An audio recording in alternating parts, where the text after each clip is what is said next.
This video is brought to you by Devout Decals, makers of reusable Catholic art for your home altar, your bedroom, and your home classroom. What are the limits to obedience? This is a question that every Catholic in our time asks themselves, at least every Catholic who is aware and horrified by the things happening to the faith. This question of limits to obedience is an even larger question for those in religious life and those seeking holy orders, especially those dedicated to the traditional form of the faith, meaning the Catholic faith as it was practiced up until about 65 years ago, give or take.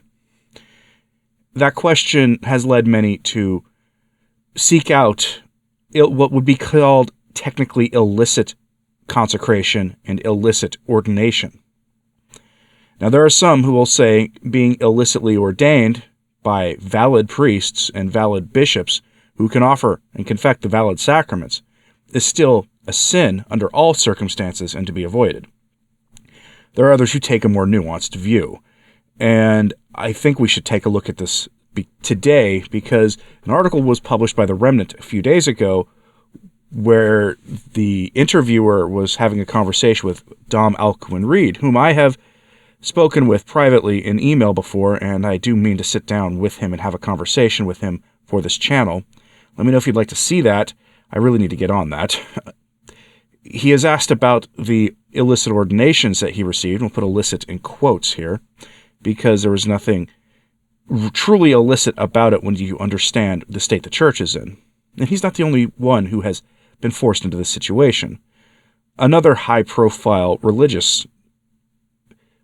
because of his presence on social media, was forced into this situation as well. And he took a lot of flack for this, from especially organizations that are allegedly friendly to traditional Catholicism. So let's take a look at this first story here today as we go over both of these cases. So headline from The Remnant: Desperate times, desperate measures, clandestine ordinations in a time of ecclesial confusion.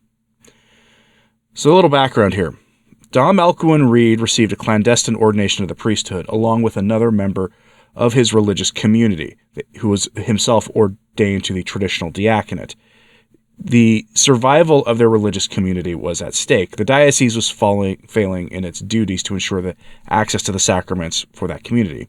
This happened in France, and it was part of a larger just bit of chaos there that some would say was ultimately related to how that the local ordinary was functionally replaced while still technically holding on to his see by being given a coadjutor bishop who came down hard on traditional ordinations and traditional groups. But this ordination may not have actually had anything to do with that per se, although in hindsight his treatment may have been influenced by it.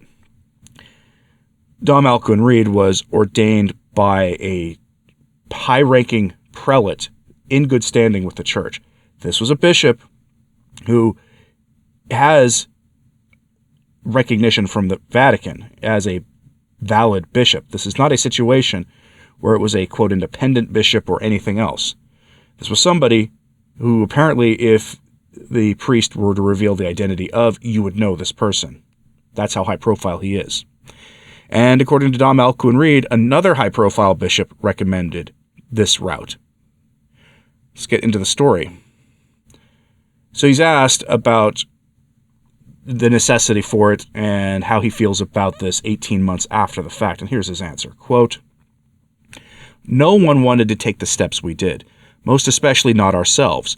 But with our bishop effectively paralyzed by ongoing Vatican scrutiny and pressure, and therefore being unable to give our community the assurance of the sacramental life that is its living heart, most especially the Mass, we were faced with accepting a gradual spiritual ending. We prayed, we consulted. I went back again to Bishop Ray to see if there was any possibility of moving forward. There is nothing I can do," was his constant response. His was not so much a refusal to ordain us as a declaration of his inability to do so. His hands were tied, though at the time only very few knew how tightly. Knowing this situation, one prelate offered to confer the ordinations. Another advised that disobedience to the norms was better than other options. Others were distressed at the impasse and what it could mean for us. Our decision to accept the offer of ordinations, for which we never asked, was made in conscience, over time before God. Conscientious disobedience is a reality in moral theology, albeit rightly rare in practice.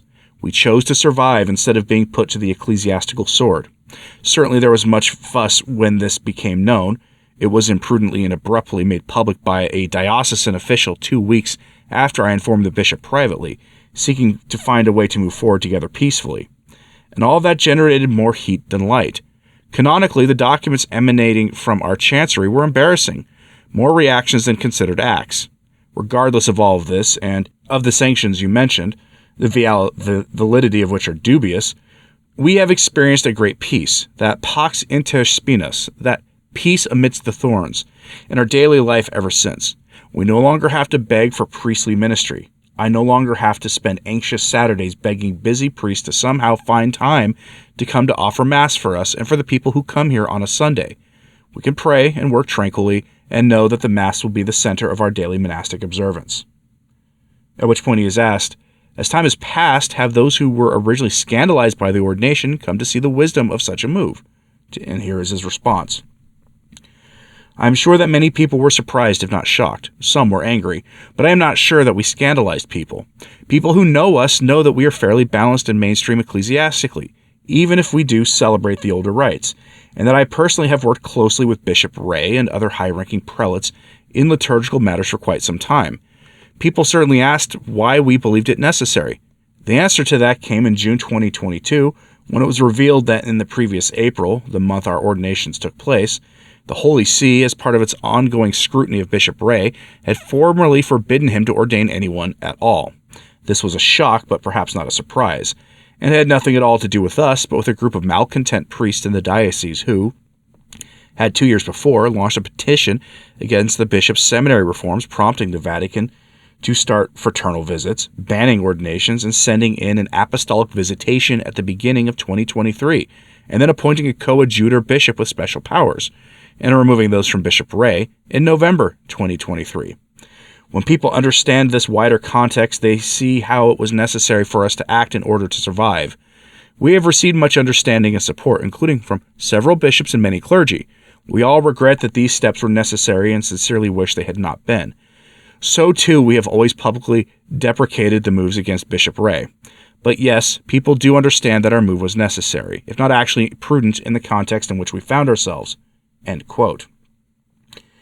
When the news of that coadjutor bishop being appointed came out, I was rather surprised to see traditional commentators, especially in the longer established print media, saying that the coadjutor bishop being appointed was a good move. At this point in things, the presence of a coadjutor bishop should be obvious for what it is, to prevent the growth of traditionalism in a diocese among the clergy, which is what they are most afraid of. And that is what happened there, and that is what has happened in other cases. And it's very clearly in the context of things there why this would happen in that situation. And then it came out later that that coadjutor bishop was not friendly to tradition, as was reported by traditional media earlier. Now, the necessity of seeking valid orders illicitly has been an ongoing conversation among religious for some time now, addressed in part by Vigano and other independent bishops who now offer assistance to priests and seminarians. But even they have their hands full, like forcing others to seek out valid sacraments elsewhere. So, in late 2021, then Brother Martin Navarro published an article at 1 Peter 5, describing this situation for religious as Operation Survival. Now, Navarro had been in a similar situation for that of Father Reed. Navarro had gone through the actual official system and had different bishops confirm that he had a vocation to the priesthood. He describes getting kicked out of seminary for being too traditional, being caught with a traditional breviary and having traditional devotions. That had been why he had been kicked out of seminary. And when his traditional Catholicism came to light, his religious order was blocked at every turn by modernist bishops. I know these things because I asked him. Here are Brother Martin Navarro's thoughts on his piece published by 1 Peter 5 a few years ago called Operation Survival. Quote, ever since the apostolic visitation to the friars of the Immaculate in 2013, religious life for communities allowing members to use liturgical rites secured by Summorum Pontificum has never been the same. Priests of the Franciscans of the Immaculate were forbidden to incardinate into dioceses. Those who left formation were forbidden to start another Franciscan community. The Franciscans who went to Viterbo were forbidden to do any public apostolate in that diocese. and similar communities suffered canonical suppression, such as the priestly fraternity of Familia Christi and the oppression of the Little Sister of Mary, Mother of the Redeemer. Even when Summorum Pontificum enjoyed the force of law, persecution was still strong. Some bishops found ways to ostracize diocesan priests who had begun low masses on weekdays in their parishes, and even to suppress new religious communities, where members offered low masses even privately on their day off. There are many priests who are unknown martyrs to the rest of us, discovering the traditional Catholic faith after their ordination, being strongly convicted by it, implementing changes in their spirituality and in their parishes, and being suspended and sent to receive psychological treatment as a result. Worse now, Traditionis Custodes explicitly says that bishops are to allow no new groups, which comes after Pope Francis required bishops to receive his permission to start a community of diocesan rite. Bishop Paprocki rushed to aid communities in his diocese, such as the private association known as the Canons Regular of St. Thomas Aquinas, dispensing them from the tyrannical prohibitions of Traditionis Custodes. But how long can this last?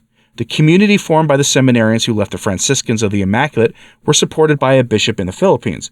Randomly one morning, the same Filipino bishop awoke to read in L'Osservatore Romano that he had resigned. After the document Cor Orans promulgated to drastically govern the lives of contemplative nuns around the world, and after recent apostolic visitations of contemplative communities in the U.S., every traditional religious community is concerned for its future.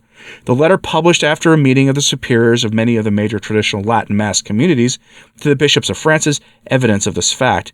The situation in the church begs a serious question. What about religious? Do we really need nuns? Do we really need monks? Do we really need lay brothers? What are the contemplative Carmelite nuns, recently subjected to canonical visitations by the Vatican, to do if they are oppressed or suppressed? End quote. Navarro goes on to describe how canon law protects the formation of individual organizations and how that canon law conflicts with other actions by the Vatican. That's not his real point in the article. Navarro's real point is that the survival of religious orders is at stake in our time. Then Brother Martin Navarro believed that to such a degree that after reaching out to the SSPX for help, and to Vigano, and to others, none of whom had the time or inclination to help him, he finally sought ordination from a technically schismatic group of priests and bishops who had valid orders. Yes, their orders are valid, and the bishop who ordained him offers the traditional Mass in union with the sitting Roman pontiff. That is the essence of Operation Survival. When is it legitimate to seek the sacraments of holy orders out illicitly? Some would say that he and Father Reed should have just done what Rome said, regardless of whether it meant the eventual destruction of their religious communities, and even the ending of the traditional form of their communities and charisms entirely. Father Martin runs the only truly traditional order of men's Augustinians in the world at this time. Yes, there are other Augustinian orders, but none are truly religious. And no, I don't want to compare Father Alcuin Reed and Father Martin Navarro's situations. Both sought out their sacraments technically illicitly, meaning they didn't have permission from Rome or the local ordinary for their ordination. Father Reed was ordained by an unnamed but officially recognized and apparently very high-profile bishop, and Father Navarro was ordained by a bishop who with valid orders who was a member of a schismatic group.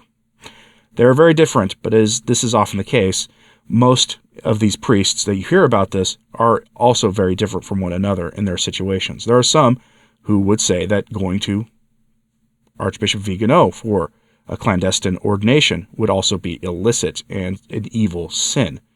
But I'm curious what you think about this. Is it justified to go and seek this clandestine ordination when it's very clear that Rome wants to squash traditional Catholicism, especially in the religious orders? Because among the religious orders, it's most likely to survive and thrive. And it will be done so out of the, generally away from the watchful eye of the local ordinary, who doesn't oversee things at religious communities quite as closely as he typically does with his own diocesan priests. Curious what you have to say about all this in the comments, so let me know, and hit like and subscribe if you haven't. It does help, so to sharing this on social media, that helps too.